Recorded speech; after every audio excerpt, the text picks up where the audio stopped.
Right, welcome back. This is a supplemental pain in the arse. As my friend Pete would say, we have a situation. You know my friend Pete, your friend Pete, everybody's friend Pete. Right, we have a my friend Pete style situation.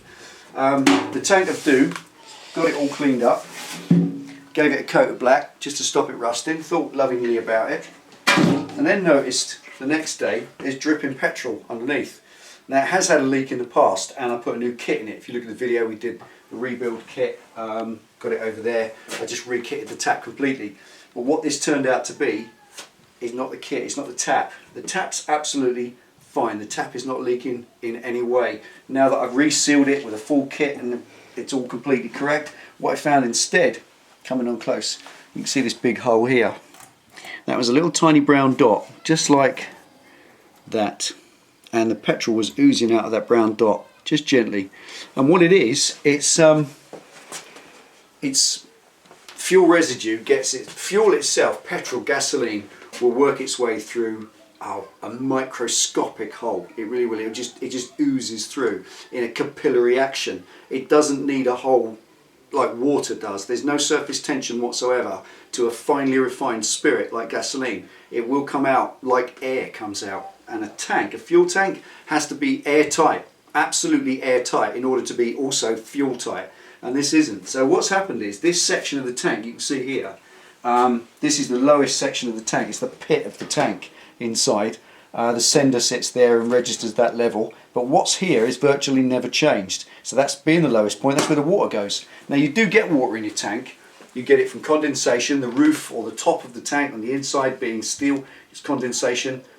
Cold steel, hot day, etc., and that then drips into the fuel and it lays in the bottom of the tank. And over the years, this is a 24-year-old bike. That piece of sheet metal is 24 years. It's probably had water laying on the other side. And there's a couple more there. I'm just going to take the tap out. But first of all, yeah, I'll take the tap out first. The tap itself is perfect. So whether or not I can weld this up, I don't think so. I really don't, because if it perforated, then remember that rusted from the inside. So it's gone loose. And if they rust from the inside, that means that there'll be perforations in there 3/4 of the way through. This won't be the only one, is what I'm getting at. That was, I pushed what I did.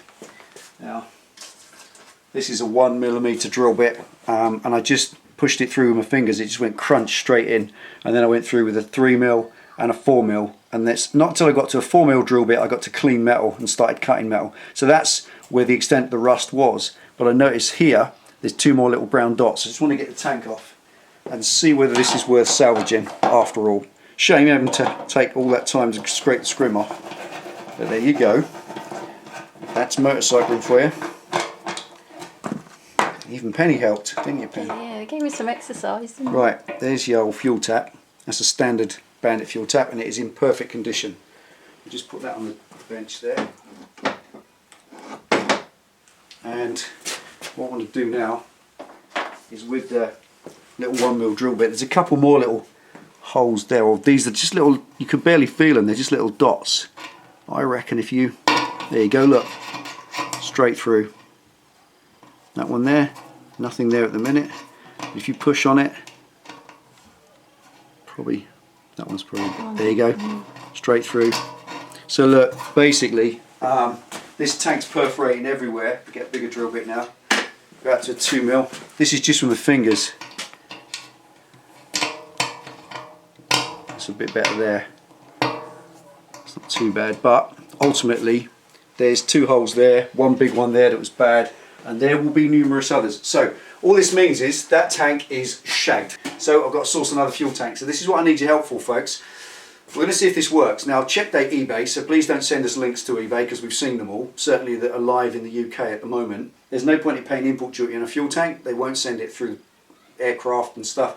It's a fuel vessel, so it's got to be in the UK. I need a basic Mark 1 Bandit fuel tank, if anybody's got one. I want to pay up to about £30. There's plenty on eBay for 50, 60, 70 pounds. It's a rat bike. I don't want to go blowing loads of money on this, I really don't. Got a couple of other options, but before I go there, I want to see if I can get a tank for this. Something of a standard. It doesn't matter how many dents or scratches or scuffs no matter if the paint on it is completely ripped up, doesn't matter, it's not important. All that's important is that it's fuel tight underneath, and I'll deal with the rest on top. Okay, so for now, all I've got to do is drain the fuel out of this, just so it's safe, because obviously I can't even turn that back up right now. I've got to turn it round, put the fuel siphon in and siphon all the fuel out. There's about probably 2 litres in the bottom of that, and then let it dry out, because I'm going to cut this up and use the top half as part of this new disguise cover thing when I get a new tank. So there you go, let's get this drained out. Cut. Right, fuel siphon. A bit more user friendly than What? trying to Suck suck it out with a pipe. Yeah, I think my years of doing that are long gone. We get so flamed for health and safety. I get it as it is. This old fuel siphon has seen better days. This is good fuel. I bought this just about 2 weeks ago before we started the project, and I'll use it in the other bikes just for now.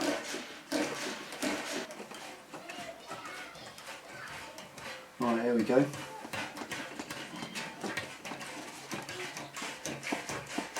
Last little bit.